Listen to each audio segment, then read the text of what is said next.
todas las personas menores de 35 años, absolutamente todos me decían que se querían ir. ¿Para estudiar o trabajar? No, para vivir permanentemente. Yo no quiero, o sea, no me alcanza el sueldo para vivir, no me alcanza para hacer mis sueños.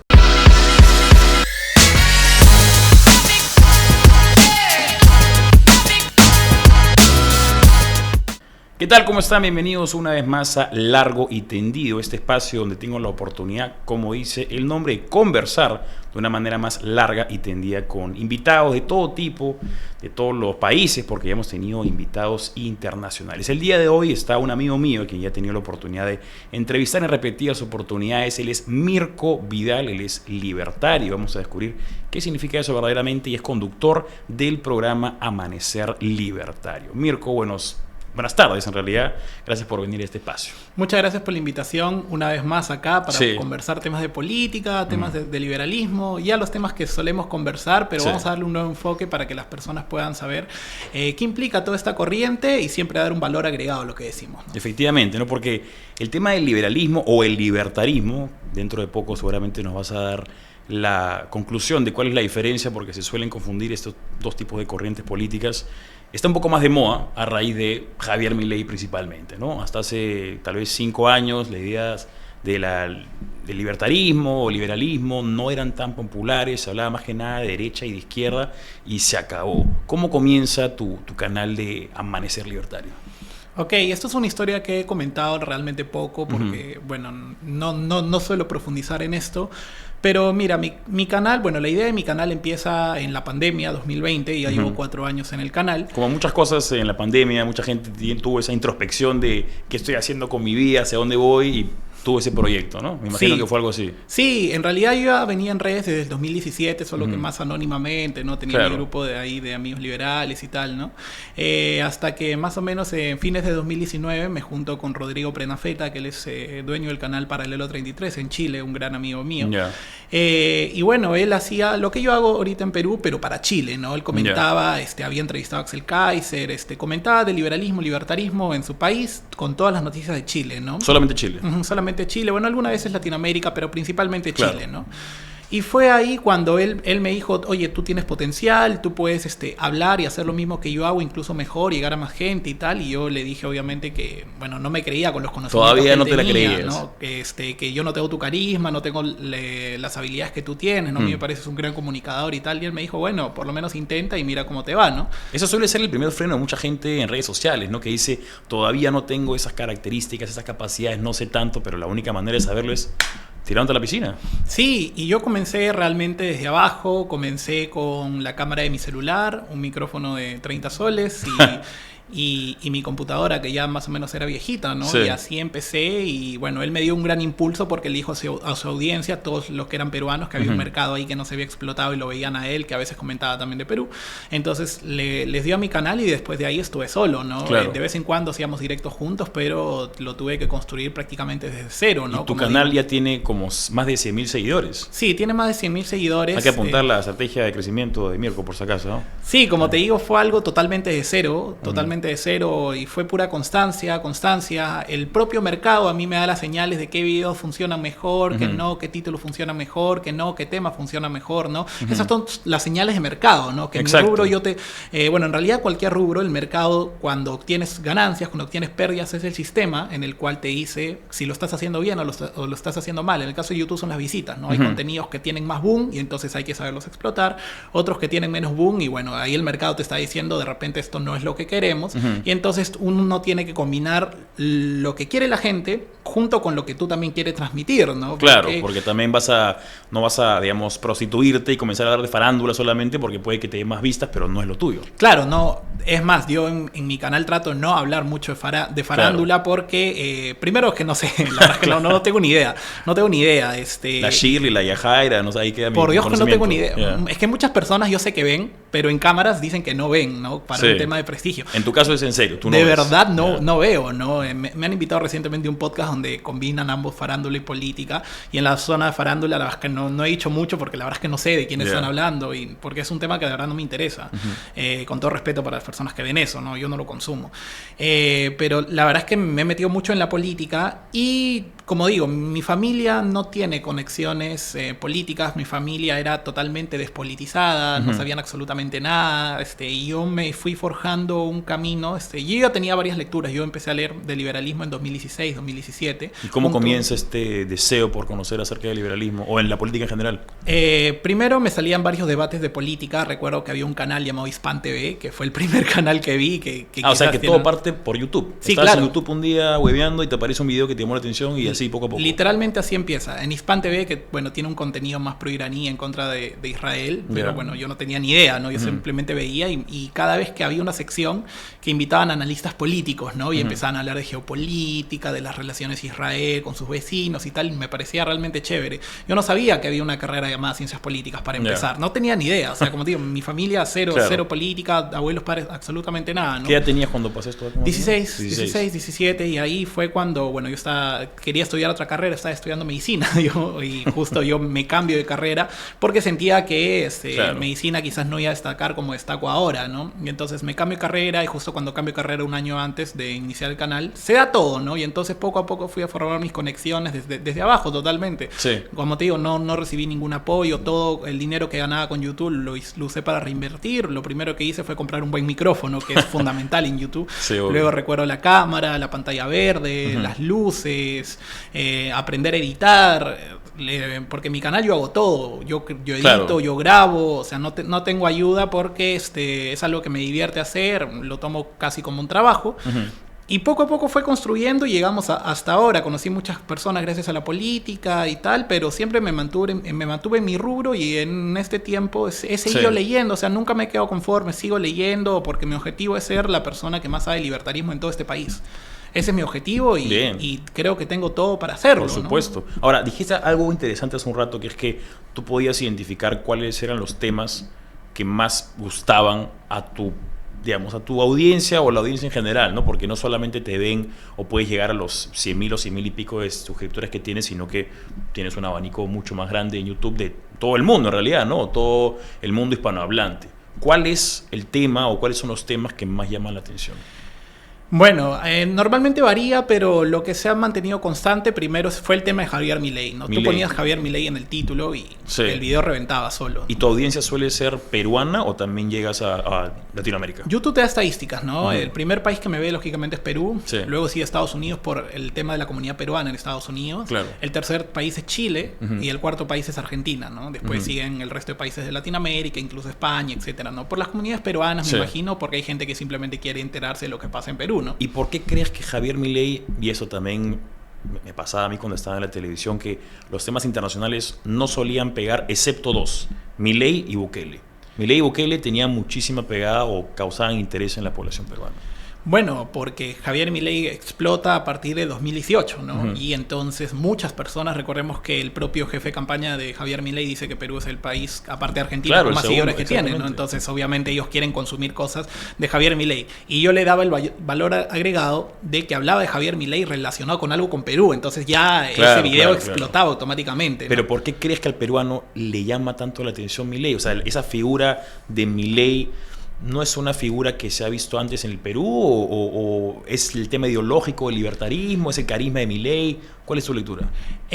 Son varios factores. Entre ellos, para empezar, Javier Milei no explota solo, explota junto con Axel Kaiser, Gloria Álvarez, Juan Ramón Rayo, Miguel Ancho Bastos, Huerta de Soto y un montón de comunicadores, tanto hispanohablantes como no.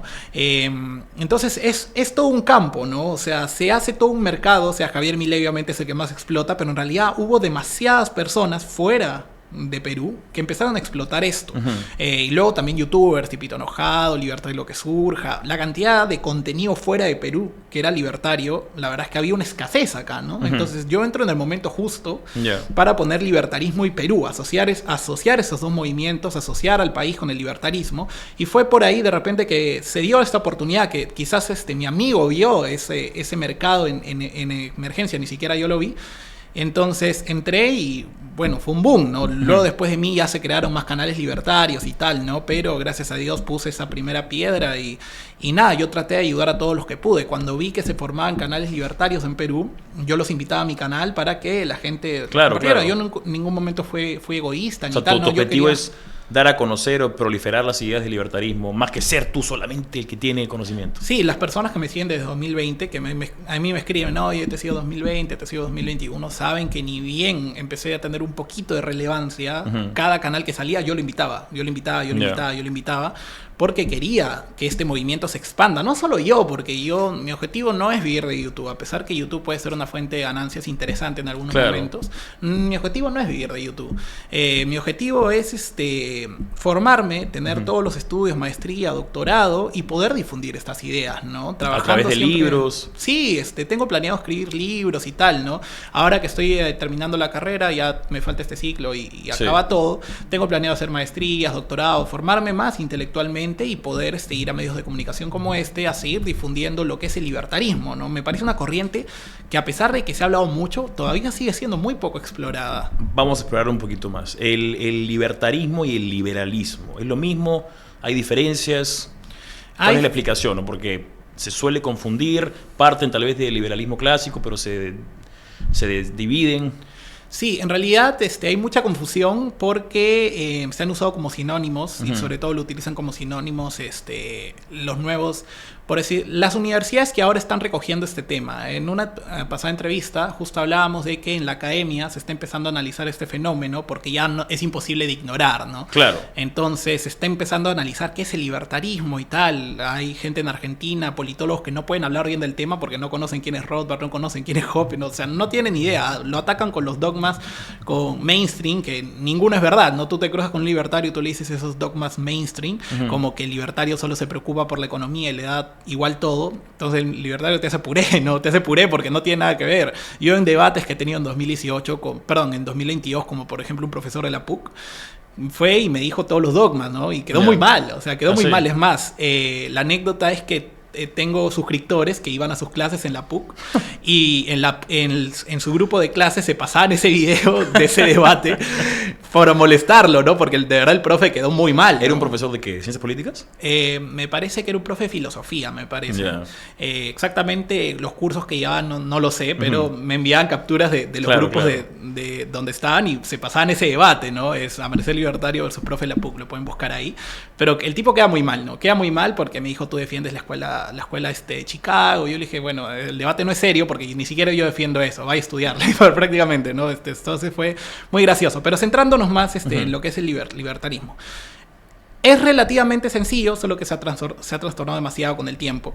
Pero en realidad el liberalismo ya viene desde mucho antes, ¿no? Viene ¿El libertarismo o liberalismo? Liberalismo, desde John Locke. Desde John Locke, luego con todo este movimiento de la Ilustración, ahí nacen las ideas de la libertad, fraternidad, etc. Ese es el origen, podríamos decir, del liberalismo. Si bien hubiera un protoliberalismo, pero ya sería extendernos mucho, como por ejemplo Lao Tse, Epicuro. Sería irnos mucho, ¿no? Para simplificarlo, el liberalismo desde la corriente de la Ilustración, ¿no? Siglo XVII, siglo XVIII y tal, ¿no? Llega el momento en que el liberalismo triunfa cuando, por ejemplo, Rousseau y tal hacen la separación de poderes, legislativo, ejecutivo y judicial, y derrotan a lo que es las monarquías absolutistas de ese tiempo. Entonces, todas esas ideas de la Ilustración, ahí es donde nace el liberalismo, ¿no? Y el liberalismo nace gracias a todas estas personas, ¿no? Pero ahí lo que ellos proponían era un Estado, podríamos decir, pequeño y tal, y que se base en el libre comercio, ¿no? Recordemos que Adam Smith, en su libro La riqueza de las naciones, 1776, no es como que él invente el capitalismo, no es como que Marx agarre y describe cómo sería su socialismo, ¿no? Él simplemente describe lo que estaba pasando en esa época. Veía que países que se abrían al comercio funcionaban mejor, ¿no? En ningún momento el capitalismo no se inventa, el capitalismo nace de las propias personas, ¿no? Él simplemente escribe en ese libro cómo veía que era beneficioso el comercio, ¿no? Y entonces eso es todo el auge del liberalismo, y luego viene el auge del socialismo, obviamente, como respuesta hacia el liberalismo, ¿no? Y Marx, que describe que el capitalismo iba a colapsar solo y al final nada de eso pasa, y bueno, tienen que hacer ajustes en esa teoría porque no servía para nada, ¿no? Luego de eso viene lo que es la escuela austriaca. En 1871 nace la escuela austriaca con el libro de Karl Menger, Principios de Economía Política. Y ahí viene toda una corriente que nos lleva hasta el siglo XX, donde nace, podríamos decir, ya el libertarismo formal. ¿Qué es el libertarismo? Es una corriente, podríamos decir, más radical, más extrema del liberalismo, que el liberalismo propone un Estado reducido, un Estado pequeño, ¿ya? Y eso tiene problemas para un libertario. Por ejemplo, ¿qué es un Estado pequeño? De repente, ¿Quién lo determina? para mí un Estado pequeño es del 50% del PBI, para otro Estado pequeño es del 5% del PBI, de repente otro para eso es muy grande, de repente tiene que ser 3. Entonces, ¿quién determina? Pero el libertarismo entonces surge a partir de un fracaso del liberalismo o de una percepción de fracaso del liberalismo. En realidad más de un fracaso en poder llevar a la conclusión lógica las ideas del liberalismo, ¿no? O sea, ven inconsistencias, no ven que fracasa, al contrario. En la bella época desde 1890 hasta el inicio de la Primera Guerra Mundial, el PBI de todos los países se duplica, la pobreza cae, la esperanza de vida sube, ¿no? En eso que se llama la bella época, fue que el liberalismo literalmente, llevándolo a la práctica en economía, que sería el capitalismo, fueron lo mejor que le pasó a la humanidad. Literalmente, todos los indicadores sociales se fueron para arriba. La gente vivía mejor, la gente comía mejor, la gente vivía mejor, vivía más tiempo.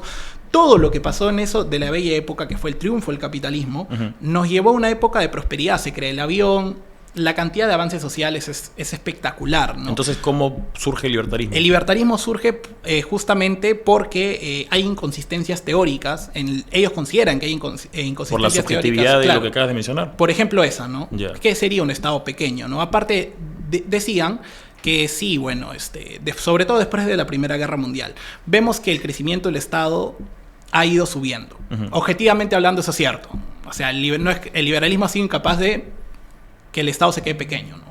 Pequeño entre lo que significaría, ¿no? Hemos visto que después de la Primera Guerra Mundial, los estados que estaban en 3, 5% del PBI se fueron a 10, se fueron a 15, actualmente están cerca al 50. Pero, por ejemplo, el día de hoy la palabra liberal en Latinoamérica tiene un concepto distinto en Estados Unidos.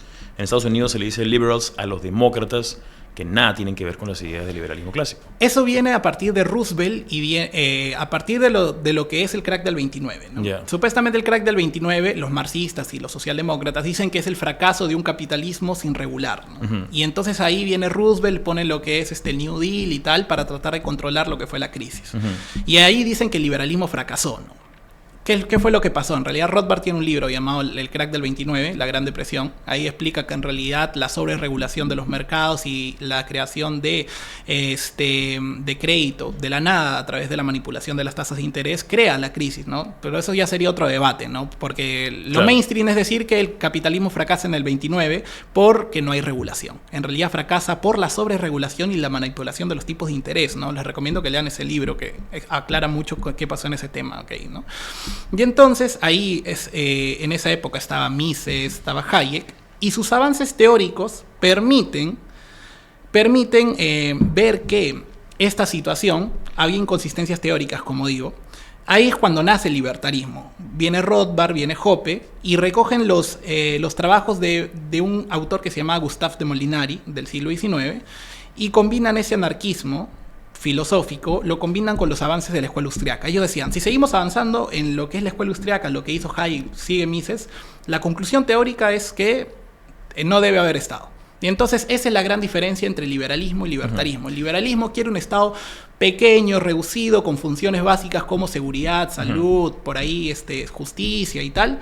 Y el libertario te dice que en realidad eso no es posible porque según el dato, los estados tienden a crecer siempre. Entonces tú no puedes dejar un Estado reducido. El gasto público, los empleados públicos, todo va a seguir creciendo porque el Estado es un monopolio y los monopolios tienden a eso. ¿Qué tan pequeño debe ser el Estado según los libertarios? ¿Justicia y seguridad? ¿O ese es el anarcocapitalismo? Claro, en realidad hay dos tipos de libertarios, ¿no? Están los minarquistas y los anarcocapitalistas. ¿Quiénes son los minarquistas? Por ejemplo, Robert Nozick y por ejemplo Ayn Rand, ¿no? Podríamos decirlo, ponerlos en el minarquismo. Esos son los dos autores más grandes del minarquismo que ellos justifican. Bueno, Robert Nozick lo justifica a través de la concepción prístina del Estado, primogénea del Estado, que básicamente él dice que si eliminamos el Estado al final va a volver a surgir. Ese es su... Resumiéndolo mucho en su libro Estado, Anarquía y Utopía, él dice básicamente, si eliminamos el Estado va a volver a surgir. Y luego Ayn Rand dice que eliminar el Estado lo único que va a hacer es eliminar la propiedad privada y venir el socialismo, ¿no? Luego Rothbard, Hoppe tienen críticas hacia esas posturas y dicen que el Estado en realidad no debe ser solo seguridad y justicia, debe ser todo privado. ¿Milei dónde configuraría? Milei... porque él en varias oportunidades ha dicho que ser anarcocapitalista en la teoría, pero en la práctica es imposible hacerlo porque si fuera, digamos, no tendría aparato estatal con el cual conversar para poder mantenerse en el poder. Claro, él dijo al inicio que era anarcocapitalista, luego me parece que modera el mensaje diciendo que, o sea, filosóficamente soy anarcocapitalista, pero me parece que es imposible y hay que mantenerlo a seguridad y justicia nada más, ¿no? Ese Y es un ahí, debate bueno, ideológico. digamos que se fue viendo que había una diferencia entre Milei, candidato a diputado, Milei el diputado, Milei candidato a la presidencia, Milei candidato a la presidencia segunda vuelta y Milei presidente. Fue, digamos, bajando un poquito la temperatura de su discurso porque se dio cuenta que tenía que hacerlo. Es normal bajar la temperatura del discurso y creo que era lo natural, lo esperable, ¿no? Porque, a ver, seamos sinceros, el libertarismo es un discurso radical, no por eso es incorrecto. Tú puedes tener una postura radical en contra, por ejemplo, de que agregan mujeres sexualmente, por ejemplo, y eres intransigente con esa postura. Nunca vas a cambiar así te tendrán que eliminar para que cambies, ¿no? Esa es una postura intransigente basada justamente en que cada persona tiene libertad y no podemos agredir a otras personas y menos a mujeres, aprovechando nuestra fuerza, la fuerza que tienen los hombres naturalmente física sobre las mujeres, ¿no? Esa es una postura inclaudicable, ¿no? Al igual, tú puedes tener una postura libertaria, inclaudicable, basada justamente en la teoría económica y tal, ¿no? El libertarismo se justifica y para mí, al menos para mí, tiene muy buenas razones para creer que no se puede tener crecimiento del Estado. Es mejor prescindir de él y que en realidad todo puede ser privado. Lo entiendo, pero si lo llevamos a Javier Milei, entendemos que Argentina es un país que viene destruido hace décadas. Yo cuando estaba en Argentina, todas las personas menores de 35 años, absolutamente todos me decían que se querían ir. Es más, mientras yo llegaba, algunas se iban. ¿En serio? Todas. ¿A dónde todas. se iban? A España, algunas iban a Estados Unidos, otras iban a Uruguay. ¿Para estudiar o trabajar? No, para vivir permanentemente. Para alargarse. Sí, se iban. Yo no quiero, o sea, no me alcanza el sueldo para vivir, no me alcanza para hacer mis sueños. Como te digo, todas las personas de 35 años a menos me dijeron que se iban a ir. Y las de más de 35 me decían, bueno, ya no me voy porque ya tengo una vida acá, ya tengo hijos acá. Claro. El costo de la mudanza también es un tema social, familiar, más que económico, pues, ¿no? Sí. Ahora, en el caso de Javier Milei y esta postura libertaria, ¿no?, que ha ido atenuando un poco, ¿identificas tú alguna figura en el Perú que sea semejante a Javier Milei? La verdad es que no, la verdad es que no. Pensándolo bien, ¿por qué? Porque, para empezar, me parece que las puteadas que él daba en Argentina no son replicables acá. Hay otro uso en Argentina acerca de los permisos que uno puede tener en el lenguaje en la televisión e incluso en la vida misma. Sí. Acá somos un poquito más recataditos. Claro, ese es uno. Aparte de la sociedad radio y televisión, te ve tal toque cualquier lisura que tú digas. Incluso en la radio, si ustedes, no sé, escuchan música urbana y tal, ven que las canciones están cortadas, ¿no? Claro, hay canciones de Snoop Dogg que tienen la versión para radio y la versión para o la de Bad Bunny, por ejemplo, que están totalmente cortadas, ¿no? Entonces, acá no se puede hacer eso. Para empezar, la regulación estatal. Segundo, también la propia cultura, ¿no? O sea, no estamos tan acostumbrados a soltear puteadas porque sí. Incluso allá mis profesores por ahí soltaban puteadas, literalmente. Porque es otra cultura, es otra forma de usar las palabras. Tú hablas como hablaría un argentino y mucha gente se ofendería acá, ¿no? Claro, claro. Entonces, por ahí otro condicionamiento. Y luego está el tercero. Javier Milei tiene una base teórica, política muy grande. Claro, él es economista de profesión, ¿no? Es muy grande. Y no hay una persona con esas características. Claro, yo he visto pocas personas que tengan ese conocimiento, o sea, que los puedan defender, ¿no? Porque, a ver, estamos hablando de una filosofía política que propone que el Estado se deje de ocupar muchas cosas que se ocupan normalmente, ¿no? Y es muy fácil atacar esa postura simplemente desde el sentimentalismo puro y duro. Y si tú no tienes una buena base para defender eso, ¿no? Porque recordemos que una postura extrema necesita una defensa espectacular, ¿no? Fina, muy fina. Entonces es muy fácil distorsionar lo que tú vayas a decir. Sí. Si tú no tienes un armamento teórico sólido para defenderlo, esta postura, es mejor no debatir para empezar. ¿Y por qué es entonces que la mayoría de gente, o por qué es entonces que tiene muchos seguidores en Argentina o en Perú? Si mucha gente no ha leído a Hayek, ni a Mises, ni a Nice, ni a Adam Smith, ni a John Locke, sino que ¿es por una actitud, digamos, de rebeldía hacia un sistema? ¿O cuál es la lectura que tienes tú de por qué es que tiene tanta llegada al libertarismo? Bueno, en Argentina literalmente tenían que creer en algo. Ya todo estaba destruido, la economía estaba por los suelos y Javier Milei les da una esperanza y les da una explicación de por qué están así. Pero el peronismo, digamos, como religión que hay allá en Argentina, no es lo suficientemente grande como para ser esa figura digamos, el ídolo constante? Lo que pasa es que el peronismo se desgasta en 25 años, desde el Corralito en el año 2001. Yeah. Entonces, todo ese tiempo han seguido ganando elecciones y tal, incluso le ganaron a Macri y tal. Todo eso se ha ido desgastando. Y Javier Milei fue subiendo. Entonces, todo eso convergió en la popularidad de Javier Milei en que llega a la presidencia, porque les dio un discurso en el que creer. Un discurso que si Argentina no hubiera estado tan mal como está ahorita, probablemente no pasaba ni la valla, no se iba a inscribir. Pero todo se dio en un momento de crisis, y es paradójico, porque normalmente en el siglo pasado los momentos de crisis hacían surgir partidos marxistas. Ahora los momentos de crisis, como por ejemplo Argentina, han hecho surgir partidos libertarios. Entonces, estamos en un cambio de paradigma, ¿no? Los jóvenes, sobre todo las encuestas que se hacen, esto lo veo incluso en la universidad, la mayoría tienen tendencias liberales, tendencias libertarias, tendencias anti-asistencialistas, no solo en Argentina, en Perú también. Pero, a ver, tú y yo hemos conversado esto antes y me comentabas que el peronismo tiene muchísima injerencia en los gremios, en los sindicatos, que también están en las universidades. Entonces, si estas personas antes eran asalariadas de un gobierno peronista, del kirchnerismo, digamos que van a constantemente apoyar un gobierno. Claro. Ahora que no lo son, están afuera justamente para criticar al gobierno. Entonces, yo pensaría que las universidades están produciendo más alumnos con ideas de izquierda o ideas anticapitalistas o antiliberales. En realidad, como te dije, está cambiando esa situación. Los gremios y todos las personas que dependen del gobierno son, podríamos decir, la generación pasada. Esta generación nueva, te hablo de 35 a menos, se informan más por redes sociales. En redes sociales es un espacio que tú no puedes controlar tanto como el discurso en una universidad. Y es por eso que los seguidores de 35 años a menos, la mayoría son liberales, son libertarios o son conservadores o no tienen un discurso de izquierda. Entonces la batalla ha sido ganando por redes sociales. Por redes sociales. Por redes sociales, y en las universidades han aprendido a quedarse callados. Simplemente cuando un profesor dice algo que ellos consideran totalmente equivocado, muchos de ellos se callan. Y después, fuera de la universidad, con los alumnos, con los amigos, le dicen, oye, me parece que estuve equivocado por esto. ¿Ese era tu caso cuando estudiabas allá? Sí, la verdad es que sí. Muchas veces que yo no estaba de acuerdo, simplemente me quedaba callado, ponía una cara y ya está, ¿no? O sea, salía y después decía, oye, no estoy de acuerdo por esto. Porque para mí no vale la pena ganarte un enemigo en una universidad, con un profesor. Porque aparte estamos en ciencias sociales. Esto va para la gente de ciencias sociales.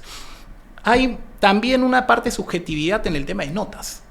¿Por qué? Porque en matemáticas 2 más 2 es 4. Esa es la única respuesta, ¿no? Pero cuando tú tienes que describir, por ejemplo, un evento histórico y tal, hay muchas miradas. Hay muchas miradas y hay muchas formas en las cuales te pueden bajar la nota por una opinión total que el profesor considera totalmente errada. Entonces, en ciencias sociales es muy manipulable el tema de las notas.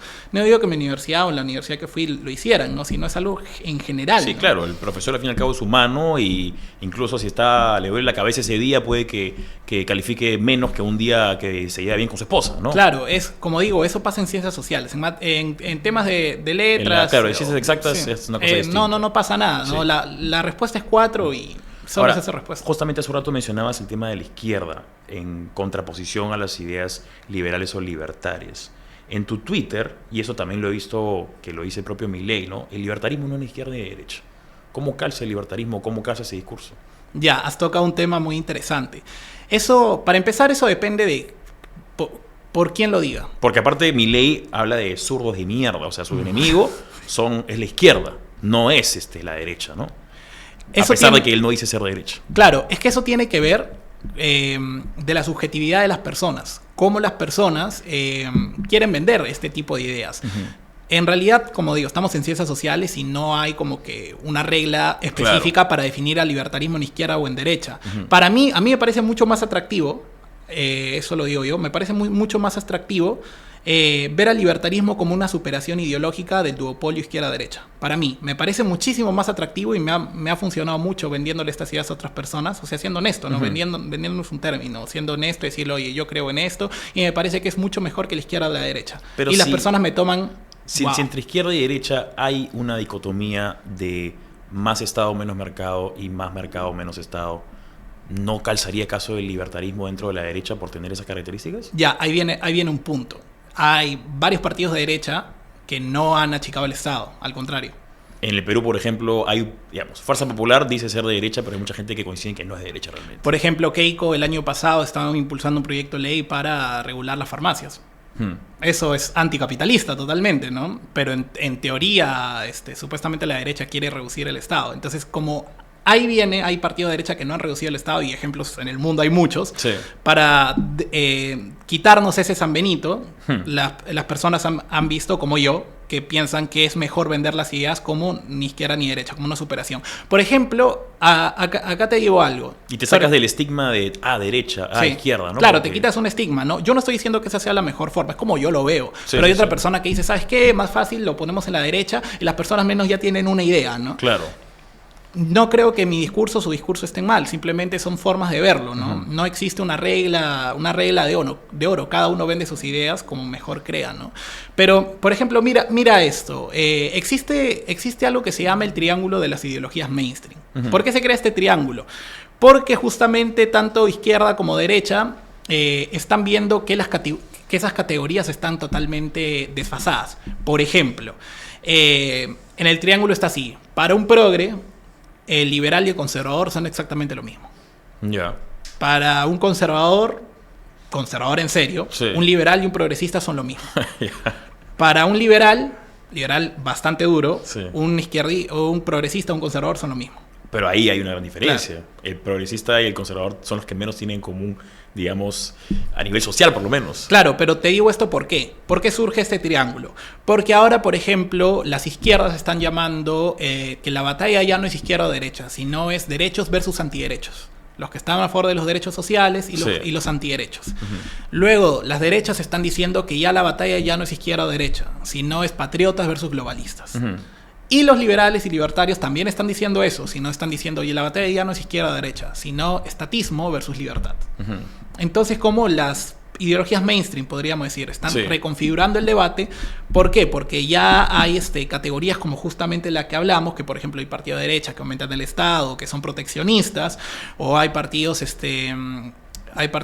liberales que se ponen de derecha y tal. Se están surgiendo estas nuevas formas de ver la política, uh-huh. formas de ver la vida, y que pueden explicar un poco, podríamos decir que izquierda y derecha podrían estar desfasados, ¿no? Yo lo sigo usando, creo que nunca van a estar desfasados, pero hay personas que lo venden y lo quieren ver de esa manera. No digo que esté mal, simplemente son nuevas formas de discurso. Es una forma tal vez más fácil de explicar a una persona que no comprende mucho de política la situación en la que estás, porque la confusión genera aversión. Y si yo no entiendo si eres, digamos, de aquí o de allá, eso me confunde y genera una aversión, porque la gente no termina de comprenderte, ¿no? Ahora, el libertarismo, volviendo un poco a la parte teórica, ¿te parece sostenible en el tiempo? Lo digo porque si tienes en el caso de Argentina un estado elefantiásico y de pronto viene una persona como Javier Milei y promete la sierra eléctrica y todo, pierdes un poder estatal que te va a dar a ti el sustento para poder mantenerte, porque automáticamente generas una oposición de burócratas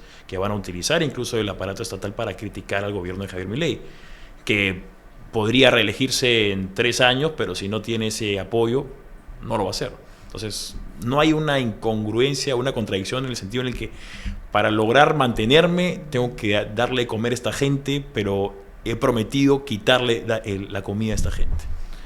Ok, varios puntos. Para empezar, justamente lo que Javier Milei hace es reconstruir la estructura productiva argentina, uh-huh. para que justamente ya no tengan que comer del Estado, que el gobierno no dé la comida, que las personas puedan encontrar los medios para uh-huh. sostenerse ellos mismos gracias a más libertad económica y que vengan empresas a dar trabajo. Claro, eso es a los pobres que reciben, digamos, subvenciones o que reciben bonos, claro. Pero a los propios burócratas que están acostumbrados a trabajar de burócratas, a ser un empleado de oficina y que, bueno, es rico vivir del Estado, ¿no? Claro, es pasarlos al sector privado. Javier Milei, según la última cifra que vi, había despedido ya en total a 264.000 personas. 264.000 personas que ahorita están en el sector privado. O están desempleados o siguen cobrando un sueldo, pero ya su oficina cerró. Uh-huh. O ya, como digo, están buscando trabajo, ¿no? Sí. A pesar de que, lo hablábamos la última vez, a pesar de que ahora hay más desempleo y la situación económica está peor, uh-huh. la popularidad de Javier Milei no ha bajado porque él advirtió que esto iba a pasar. Sí. Entonces la gente lo esperaba, ¿no? Pero ahora vemos ¿cuánto puede sostenerse eso? Ahí vamos. Porque en realidad tiene poca paciencia cuando se trata de la comida. Pues, ¿no? Para un libertario, yendo al discurso, para un libertario la idea es que tú salgas del poder con menos poder del que tú entraste. Okay. Eso sería lo mejor, ¿no? Que tú salgas del poder con muchísimas menos cosas que puedas hacer de lo que entraste, ¿no? Esto es sostenible, podríamos decir que es debatible. ¿En qué sentido? En que Javier Milei necesita buenos resultados. Ya, porque la gente tiene que comer, por supuesto, sí, ¿no? En Perú, por ejemplo, que no tuvimos un Javier Milei ni tuvimos ese discurso ideológico, pasó con Fujimori, por ejemplo, en el tema del shock. La gente estaba en contra totalmente, masivamente del shock. Sí. Y aún así es debatible, ¿no? Pero Fujimori se mantuvo en el poder y los gobiernos subsiguientes no destruyeron todas sus reformas. Sí. Y en el 95 salió elegido con altísima aprobación, aparte, ¿no? Sí, y todo eso que hizo se mantuvo en un país que quería destruir lo que era el shock. No quería el shock. En Argentina, que Javier Milei les promete el shock y su popularidad no cae, me parece que sí va a llegar a ser sostenible. Igual otras miradas pueden decir que al final esta disputa lo va a terminar venciendo. Pero, como digo, yo lo comparo con lo que es el Perú, ¿no? En Perú nadie quería un shock y aún así se hizo y se mantuvo en el tiempo y sus reformas duraron incluso con gobiernos como por ejemplo el de Toledo, como Ollanta Humala, y se mantuvo en el tiempo, ¿no? Ya después ha terminado tambaleándose, pero en gobiernos muchísimo más posteriores, ¿no? Entonces, la experiencia de Perú me da para ser optimista en ese sentido con Javier Milei, porque lo hemos vivido acá en un país que no quería el shock. Sí. Vamos a tratar de diseñar un candidato ideal para las próximas elecciones, teniendo en cuenta que, como mencionábamos, el Perú es el segundo país donde Javier Milei tiene la mayor cantidad de seguidores y aparte donde figuras como Nayib Bukele también son bastante populares, ¿no? A pesar de que Nayib Bukele originalmente comenzó con un partido que era de izquierda y luego se cambió de partido y él sí tiene, digamos, bastante más poder en su país de lo que técnicamente sería un gobernante con las características libertarias, ¿no? ¿Cómo crees tú que debería ser el discurso de un candidato ideal para el 2026, teniendo en cuenta esas características y que quiere salir presidente? Bueno, va a ser un poco polémico, pero... Eso es bueno, eso es bueno. Sí, pero creo... Para el Instagram. Ver, sí, creo que debería alejarse totalmente del fujimorismo. Alejarse del fujimorismo. Claro, cada vez que la izquierda lo quiera vender como un fujimorista, porque hablamos mucho, el antifujimorismo no va a desaparecer, así Keiko y su padre, que ya no está, salgan de la política. Se dice que el partido más grande es el antifujimorista. Claro, ¿no? Porque a cualquier partido que sea medianamente de derecha, lo van a etiquetar como fujimorista para seguir vendiendo el movimiento, ¿no? Es cada vez que lo etiqueten así, distanciarse, ¿no? Yo no soy fujimorista, no creo en sus ideas, para mí muchas cosas que hizo estuvo mal, criticar las cosas que estuvieron mal, no tengo nada que ver, ¿eh? Yo soy libertario, no tengo absolutamente nada que ver. Yo soy antiestatista totalmente y muchas cosas del gobierno, incluso Keiko, que tuvo estos proyectos de ley, son muy, muy estatistas. Condeno totalmente. Desmarcarse, y ahí se quita un gran San Benito, para empezar, ¿no? Porque yo creo que ni bien alguien se presenta así, fujimorista. No tengo absolutamente nada que ver, desmarcarse. Luego tener una personalidad en poder, por ejemplo, eventos como ahorita el paro de transportistas, ser muy ecuánime y ponerse al lado de la gente, porque tiene razón, ¿no? Oye, condeno las extorsiones y tal, y proponer medidas que en el Perú serían bien recibidas, como por ejemplo copiar la inmunidad que tú tienes al momento de defenderte, que no tengas ninguna responsabilidad penal, judicial ni nada en legítima defensa. ¿Para las Fuerzas Armadas o para el individuo te refieres? Para el individuo también, ¿no? Tener ese discurso que sería muy bien recibido acá, justamente porque la gente está harta de los extorsionadores, ¿no? Claro. Tercero, ser bastante popular, ir a muchos programas populares y mostrar ecuanimidad, mostrarse tal cual es, mostrar una figura de que puede estar con personas de muy alto nivel, con mucho dinero, pero también puede estar en los sectores más populares, claro, y le da exactamente igual. O sea, ser un poco camaleónico. Claro, digamos. Usar muy bien las redes sociales. Cuarto, usar muy bien las redes sociales. Yo la verdad es que tengo un montón de ideas con respecto a eso, ¿no? Un montón de ideas. Por ejemplo, una idea que se me ocurrió. No sé si alguien ha visto el anime Death Note. Ya. Por ejemplo. Sacaron una serie, creo, ¿no? Claro. En Netflix. Claro. Por ejemplo, hay una parte al final de la serie donde, sale Light Yagami y sale eliminar, ¿no? Por ejemplo, usar ese video, y si alguien lo usa, por favor, me tiene que dar dinero. Por ejemplo, usar ese video y ponerse a él y salir, no sé, ministerio tal, eliminar. Como hacía Milei, pues, ¿no? Claro, literalmente, claro. Pero quizás utilizando el anime Death Note, que tiene una acogida en Perú bastante grande. Claro. Esa es una idea, por ejemplo, utilizar muy bien las redes sociales sociales como por ejemplo lo usa Nayib Bukele. Y me parece mucho mejor que Javier Milei en tema de redes sociales, ¿no? Él se vende espectacular. Claro, Entonces, tiene producciones casi cinematográficas. Literalmente, y ahí tienes una construcción de personaje con las ideas correctas que puede llegar al Perú. Sí, bueno, si están interesados en un asesor político, acá el hombre ya un poco ha dicho la primera parte del discurso o las reglas que tienen que seguir. Sí, es que esto lo pienso a diario, ¿no? Lo pienso a diario de cómo se podría vender muchísimo más, ¿no? Yo si tuviera más recursos, más medios, podría seguir haciendo llegar este mensaje y es lo que yo trato. Por ejemplo, en mi programa siempre utilizo hasta palabras, no insultos para nada, pero palabras un poquito más suaves o por ejemplo más relajadas, no tanto de saco y corbata, ¿no? Bajar de pepa, todo este tipo de palabras, claro, ¿no? Claro. Porque llega mucho más a la gente, ¿no? Llega mucho más a la gente y las personas poco a poco han empezado a adoptar este discurso. Yo lo veo en los comentarios, veo que hay muchas personas de izquierda asustadas, ¿no? Porque todo esto se está haciendo mainstream. Por ejemplo, Carlos Álvarez la otra vez dijo, yo no soy anarcocapitalista. Independientemente que no sea anarcocapitalista, me da exactamente igual. Dijo anarcocapitalista. Sí, lo dijo. Él imita un poco a Milei. Y me imagino que en su campaña política va a imitarlo literal y figuradamente, ¿no? Porque ya lo imita literalmente como su trabajo de imitador, pero también va a emular un poco las ideas que promueve Milei. Sí, y que él haya dicho esto de anarcocapitalista es una palabra que, o sea, es demasiado rebuscada, es una palabra demasiado escondida, sí. Y que él por lo menos tenga una idea de lo que es, ya es un avance enorme, ¿no? Es un avance enorme de que una palabra así se empieza a discutir y tal, ¿no? Si se adopta las ideas en realidad de la escuela austriaca, ¿no? No me gustaría personalizarlas en Javier Milei, ¿no? Porque me parece que debemos seguir ideas y no personas. Eso en primer lugar. Y lo dice alguien que entrevistó a Javier Milei. ¿Lo entrevistaste? Claro, lo entrevisté a Javier Milei, conversé directamente cara a cara con él e incluso, bueno... ¿En qué fase de su etapa política? Antes de que él fuera diputado en el 2021, ¿no? ¿Qué tal como persona? Espectacular, muy humilde, extremadamente atento. La verdad es que ni bien me conocía porque yo fui con mi hermano y un par de amigos, hizo un live con nosotros ahí mismo, desde su Instagram, dijo acá están mis amigos peruanos y tal. E incluso una pepita ahí, incluso una vez que yo le dije a un amigo que yo tenía su contacto y me hablaba con él por WhatsApp, te dijo, no te creo, ni cagando. Sí, no, me dijo, no te creo para nada, ¿no? Y bueno, la cosa es que dejo mi celular ahí, él sabía mi clave y lo llama. Y acá en la fiesta eran 2:30 de la mañana, o sea, en Argentina eran 4:30 de la mañana. Yeah. O sea, yo le digo, no seas loco, o sea, le quito y Javier Milei contesta. Y yo inmediatamente le quito, hola Javier, discúlpame que te llame y tal, que justo un amigo mío que era súper fan, que no podía creer y tal. Y me dijo, ya, normal, pásamelo y lo saludo. Así, 4:30 de la mañana ya. Eso fue una anécdota que tengo, que nunca le había contado en redes porque, bueno, creo que no fue correcto llamarlo en ese sentido. Sí, obvio, pero te das cuenta que el pata es humilde, pero, ¿no? Bueno, eso refleja la humildad que tiene Javier Milei. O sea... Y ese lado loco que se le ve a veces, o a menos que se le vio en la primera etapa, sobre todo en las redes sociales, ¿es genuino o es un poco exageración para llamarnos la atención?